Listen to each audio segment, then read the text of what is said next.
बिस्मिल्लाहिर्रहमानिर्रहीम। Today's topic of discussion is obstetric MCQ. तो start करते हैं chapter number 5 which is multiple pregnancy, pre term labour and post term pregnancy. Which of the following statement about monozygotic twin is correct? Okay, monozygotic twin always of same sex होते हैं। Okay, monozygotic twin का जो incidence होता है वो 3/1000 होता है और ये सिंगल फर्टिलाइज्ड ओवम में होते हैं। फिर उस सिंगल फर्टिलाइज्ड ओवम की क्या होती है? स्प्लिटिंग होती है। Okay, into two identical structure होते हैं। अब जो आइडेंटिकल ट्विन्स होते हैं इनमें सेम जेनेटिक मटीरियल होता है, सेम सेक्स होता है, लेकिन इनके डिफरेंट कोरियोन्स हो सकते हैं। ओके, यूजुअली मोनोजाइगोटिक तो होते हैं लेकिन ये डाइकोरियोनिक भी हो सकते हैं, डाइमनियोटिक भी हो सकते हैं, मोनोकोरियोनिक भी हो सकते हैं। ओके, डिपेंडिंग अपॉन स्प्लिटिंग कब हुई है। ओके, जो मोस्ट कॉमन वैरायटी होती है मोनोकोरियोनिक डाइमनियोटिक होती है, जो कि 75% केसेस में होती है। अगर splitting with in the 3 days में होती है तो डाइकोरियोनिक डाइमनियोटिक है। अगर 3 से लेकर 7 डेज में होती है तो फिर हम कहते हैं कि ये मोनोकोरियोनिक डाइमनियोटिक है। अगर स्प्लिटिंग 8 से 12 दिन में होती है तो मोनोकोरियोनिक मोनोअम्नियोटिक का, 12 दिन के बाद होती है तो कॉन्जॉइंट ट्विन आपको देखने को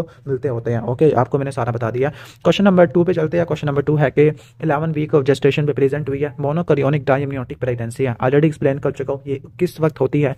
ओके, तो जो मोनोकोरियोनिक डाइमनियोटिक प्रेगनेंसी होती है वो स्प्लिटिंग कब होगी? क्लीवेज कब होगी? 4 to 8 डेज में या 3 to 7 डेज में या 4 to 8 डेज भी आप कर सकते हो। ओके, अगर डिवीजन 4 दिन से पहले या विद इन द 3 डेज होती है तो डाइकोरियोनिक डाइमनियोटिक होगा, और अगर डिवीजन 8 से लेकर 12 में होती है तो मोनोकोरियोनिक मोनोअम्नियोटिक है, और अगर 13 दिन के बाद होती है तो कॉन्जॉइंट इन होता है। ऑलरेडी एक्सप्लेन कर चुका हूँ। ओके, एक फीमेल है प्राइमरी ग्रेविड है जिसकी ट्विन प्रेगनेंसी है, उसने कोई ड्रग ली थी प्रेगनेंसी से पहले, तो कौन सी ड्रग ट्विन प्रेगनेंसी करवा सकती होती है? ओके, जो मल्टीपल प्रेगनेंसी होती है वो क्लोमिफेन सिट्रेट की वजह से हो सकती है। ओके, जो ब्रोमोक्रेप्टिन है वो तो डोपामिन एगोनिस्ट है, वो तो हाइपरप्रोलैक्टिनिमिया करवा देगा। ओके, तो क्वेश्चन नंबर 128 पे चलते हैं। ट्विन प्रेगनेंसी में कौन सी कॉम्प्लिकेशन ज़्यादा नहीं होगी? ओके, ट्विन प्रेगनेंसी में प्रोलॉन्ग प्रेगनेंसी तो आपको नहीं देखने को मिलती। ट्विन प्रेगनेंसी जो ट्विन्स होते हैं ना 38 वीक पे ओके डिलीवर हो जाते हैं। क्यों? क्योंकि यूट्रस की क्या होती है? डिस्टेंशन होती है, प्री टर्म लेबर हो सकता है जो कि ट्विन प्रेगनेंसी में देखने को मिलता है। ओके, सही हो गया, क्लियर। बाकी यहाँ पे 2 प्लेसेंटा है तो उसका मतलब प्रीविया होने के चांसेस भी ज़्यादा है। Twin to twin transfusion syndrome monochorionic twin में होता है, इसकी वजह से पॉलीहाइड्रोमनियास हो जाता है। ओके, इसके बाद है determination of chorionicity of twins is best done by. तो कोरियोनिसिटी को आपने डिटर्मिन करना है तो आप अल्ट्रासाउंड कब कराएंगे?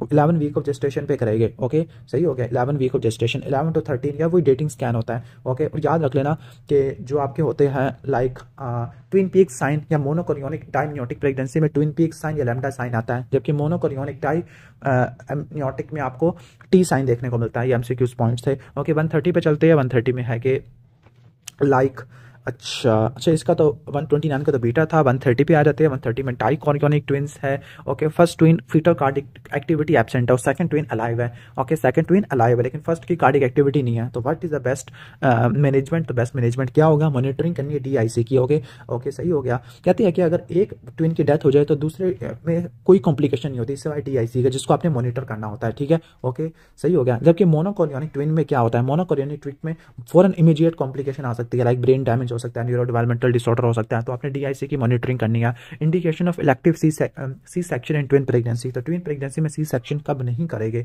ओके, ठीक है। तो presentation of second twin is breech. अगर सेकंड ट्विन की प्रेजेंटेशन अगर ब्रीच है तो कॉन्जॉइंट ट्विन्स को डिलीवर करना डिलीवरी ऑफ कॉन्जॉइंट ट्विन्स। अच्छा, कॉन्जॉइंट ट्विन्स पूछ रहे हैं। जो delivery of conjoint twin is not possible with vaginal route. Okay, सही हो गया। बल्कि यहाँ पर क्या लिखा हुआ है? Presentation of second twin is breech. C section is indicated अगर फर्स्ट ट्विन ब्रीच है, क्योंकि चांसेस होते हैं लॉकिंग के, लेकिन अगर सेकंड ट्विन अगर ब्रीच है तो हम नहीं कर सकते। ओके, 132 पे चलते हैं। 132 में है कि मोनोकोरियोनिक ट्विन प्रेगनेंसी है, कौन सी फीटल कॉम्प्लिकेशन हो सकती है? Twin to twin transfusion syndrome हो सकता होता है, 15% केसेस में होता है। यहाँ पे एब्नॉर्मल आर्टरीओवेनस एनास्टोमोसिस होता है, ब्लड एक डायरेक्शन में फ्लो करता है। ओके, जो ट्विन ब्लड दे रहा होता है उसको डोनर ट्विन बोलते हैं, जो ले रहा होता है उसको रेसिपिएंट ट्विन बोलते हैं। डोनर ट्विन में एनीमिया ओलिगोहाइड्रोमनियास हो जाएगा, ओलिगोयूरिया हो जाएगा। रेसिपिएंट ट्विन में पॉलीसाइथीमिया हो जाएगा, हाई आउटपुट कार्डिक फेलियर हो जाएगा, पॉलीसाइथीमिया, पॉलीहाइड्रोमनियास, ये सब चीज़ें हो जाएगी। 133 पे चलते हैं। 133 में है कि लाइक आप 24 year old primary gravid having monochorionic twin pregnancy वो सस्पेक्टेड है twin to twin transfusion syndrome की, तो डायग्नोस्टिक फीचर अल्ट्रासाउंड पे कौन सा नहीं होगा? Okay, the best option is concordant bladder. Discordant bladder हो गए, जो डोनर ट्विन है उसका ब्लेडर नजर ही नहीं आएगा, लेकिन जो रेसिपिएंट ट्विन है उसका ब्लेडर फुल हो जाएगा क्योंकि यूरिन की प्रोडक्शन बढ़ गई है पॉलीहाइड्रोमनियास की वजह से। ओके, 134 पे आ जाते हैं। 134 में फीटो मेटर्नल यूनिट में आई है for twin to twin transfusion syndrome. एक में ओलिगोहाइड्रोमनियास है, दूसरे में पॉलीहाइड्रोमनियास है। डोनर का तो ब्लेडर विजिबल ही नहीं है। Doppler of both twins is normal. Doppler is normal वाला है, ओके, लेकिन एक में ओलिगो और दूसरे में पॉली और ब्लेडर नजर नहीं आ रहा, तो कौन सी स्टेजिंग है, ये स्टेज 2 होती है। अब आपने स्टेजिंग में आपने 3 चीजें याद रखनी है, oligohydramnios, polyhydramnios, bladder of donor twin जो कि विजिबल है या नहीं, और डॉपलर है, ओके। अगर सिर्फ ओलिगो हाइड्रोमनियास पॉली हाइड्रोमनियास है तो वो स्टेज 1 है, अगर ओलिगो हाइड्रोमनियास पॉली हाइड्रोमनियास के साथ bladder of donor twin not visible तो स्टेज 2 है, और अगर ओलिगो हाइड्रोमनियास पॉली हाइड्रोमनियास है, ट्विन डोनर ट्विन का ब्लेडर विजिबल नहीं है, डॉपलर भी एब्नॉर्मल है तो स्टेज 3 है, स्टेज 4 में फीटल हाइड्रोप्स और स्टेज 5 में डेथ हो सकती है, ओके। 135 पे चलते हैं। 135 में ट्विन एनीमिया पॉलीसाइथीमिया सीक्वेंस होता है, ओके। इसमें क्या होगा, best option is polycythaemia recipient twin होगा, ओके। 135 का एक minute sorry, twin anaemia polycythaemia which of the following is not seen, sorry polyhydramnios नहीं होता, इसमें सिर्फ एनीमिया पॉलीसाइथीमिया देखने को मिलेगा, पॉलीसाइथीमिया नहीं होगा, क्यों पॉलीहाइड्रोमनियास नहीं होगा, sorry. Twin anaemia polycythaemia syndrome में क्या होगा, रेसिपिएंट में पॉलीसाइथीमिया होगा, डोनर में एनीमिया होगा, लेकिन ओलिगोहाइड्रोमनियास पॉलीहाइड्रोमनियास नहीं होगा, क्योंकि जो इस्तेमाल एवी एनास्टोमोसिस होती है विदाउट एनी ए एनास्टोमोसिस, जिसकी वजह से सिर्फ एनीमिया और पॉलीसाइथीमिया डेवलप होगा, ओलिगोहाइड्रोमनियास पॉलीहाइड्रोमनियास सीक्वेंस डेवलप नहीं होता। 136 में आ जाते हैं, ट्विन प्रेगनेंसी अर्ली लेबर में एडमिटेड होगी है, which of the following should be avoided during the intrapartum management of this twin delivery, okay. तो क्या अवॉइड करना चाहिए, ओके, तो best avoidance is, okay, internal podalic version of first twin है, okay, internal podalic version of first twin होती है, okay. जो internal podalic version होती है, ओके, रेकमेंड नहीं करते, ओके, बिकॉज खासतौर पर फर्स्ट ट्विन के लिए, क्योंकि सेफ प्रोसीजर नहीं होता, सी सेक्शन ज़्यादा सेफ प्रोसीजर होता है। इसके बाद 137 पे आ जाते हैं। 137 में है कि after the delivery of first fetus second twin कब डिलीवर होता है, ओके, 15 मिनट के अंदर डिलीवर हो जाता है। 138 पे आ जाते हैं, after delivery of first twin second twin transverse lie में है, तो इसके लिए आपने क्या करना होता है, इसके लिए आपने क्या करना होता है, इंटरनल प्रोडालिक वर्जन आपने करना होता है, ओके, ट्रांसफर्स लाई के लिए। इंसिडेंस ऑफ प्रीटर्म लेबर, तो ये कितना होता है, 10% होता है। Which of the following agent is an inhibitor of myometrial contractility, तो वो आपको कौन सा होता है, मायोमेट्रियल कॉन्ट्रैक्टिलिटी का जो not an inhibitor, sorry, prostaglandin तो होता है, प्रोजेस्टेरॉन तो होता है, PGE2 नहीं होता, PGE2 मायोमेट्रियल कॉन्ट्रैक्शन कराता है, बाकी सारे इनहिबिट करते हैं। Preterm labour is less common in female who is, okay, preterm labour आपको हाई पैरिटी में कम देखने को मिलता होता है, ओके, सही हो गया, ओके, ठीक हो गया। इसके बाद है कि 142 पे आ जाते हैं, प्रीवियस सी सेक्शन हुए 32 वीक्स ऑफ जेस्टेशन पर, विच of the following is not a risk factor for, okay, preterm labour, okay. जो प्रीटर्म लेबर होता है प्रीवियस सी सेक्शन वाले में नहीं देखने को मिलता होता, ओके। बाकी प्रोम और प्रीटर्म लेबर कॉमन है स्मोकर्स वाले में, ओके। तो 143 पे चलते हैं। 143 पे आ जाते हैं, risk factor for preterm labour are all except, okay. तो रिस्क फैक्टर कौन सा नहीं होता, सर्वाइकल कॉटराइजेशन नहीं होती, infection like bacteria urea vaginosis ये प्रीटर्म लेबर करा देते हैं, uterine abnormality like bicornuate uterus ये भी करा देता है। जो सर्वाइकल कोनाइजेशन है, ओके, ये भी लेंथ को रिड्यूस कर देती है, तो अभी प्रीटर्म लेबर है, लेकिन कॉटराइजेशन नहीं होती। 144 पे आ जाते हैं। 144 में आ जाते हैं, लेबर पेन है और सस्पिशियस है प्रीटर्म लेबर की, तो विच of the following is not a parameter for diagnosis of preterm labour, तो प्रीटर्म लेबर को डायग्नोस करने के लिए कौन सा क्राइटेरिया नहीं होगा, ओके, स्टेशन एट -1 ये आपका नहीं होता, ओके। प्रीटर्म लेबर कब लेबर करेगी, जब 1 घंटे में 6 से लेकर 8 कॉन्ट्रैक्शंस आपको देखने को मिलती है, सर्वाइकल डायलिटेशन 2 सेंटीमीटर से ज्यादा की होती है, और सर्वाइकल इफेसमेंट 80% तक होती है बिफोर 37, ओके, लेकिन स्टेशन का कोई रोल नहीं है प्रीटर्म लेबर की डायग्नोसिस में, ओके। इसके बाद आगे चलते हैं, ओके।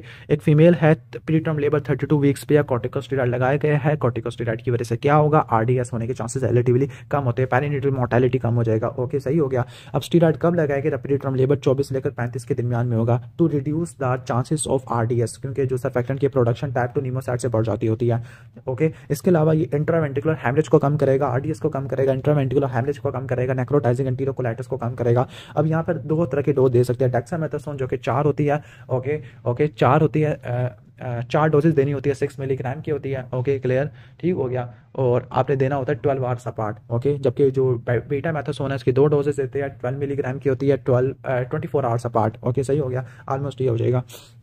डेक्सामेथासोन वाला 146 पे आ जाते हैं। 146 में है कि लाइक एक प्राइमरी ग्रेविडा या 30 वीक ऑफ जेस्टेशन पे विद प्रीटर्म लेबर है, तो इसमें क्या होगा, जो फर्स्ट चॉइस ऑफ एंटी टोकोलिटिक्स वो कौन सी होती है, निफेडिपिन होती है।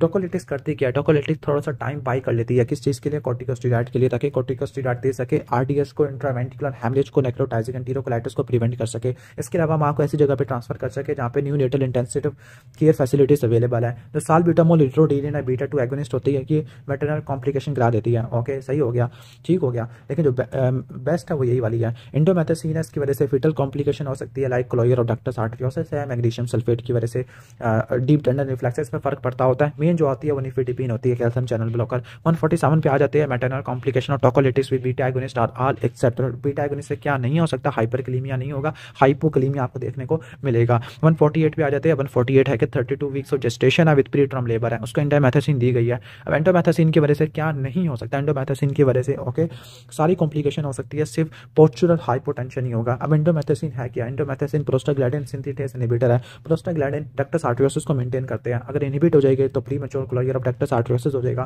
फीटल सर्कुलेशन परसिस्टेंट रहेगी, पल्मोनरी हाइपरटेंशन हो जाएगा, लेकिन रिवर्सिबल होता है। इंडोमेथासिन की वजह से रीनल परफेन कम हो जाएगी, यूरिन आउटपुट कम हो जाएगी, ओलिगोहाइड्रोनियास हो जाएगा। 149 पे चलते हैं। 149 में है कि एक फीमेल है जिसको प्री टर्म लेबर है, which of the following is contraindication for the use of tocolytics. Tocolytics आपने कब नहीं देनी, टोकोलिटिक्स आपकी प्लेसेंटल अब्रप्शन में नहीं देनी, ओके सही हो गया। इसके अलावा डायबिटिक में और माइल्ड एनीमिया में भी आपने ध्यान से इस्तेमाल करना होता है। 150 में चलते होते हैं। 150 में प्री टर्म लेबर है विद इंटैक्ट मेम्ब्रेन है, तो ओराकाल स्टडी के मुताबिक जो प्रोफिलैक्टिक एंटीबायोटिक्स है वो कौन सी होती है, एरिथ्रोमाइसिन होती है, और ये मैटरनल इन्फेक्शन रेट को कम कर देती है, ओके सही हो गया।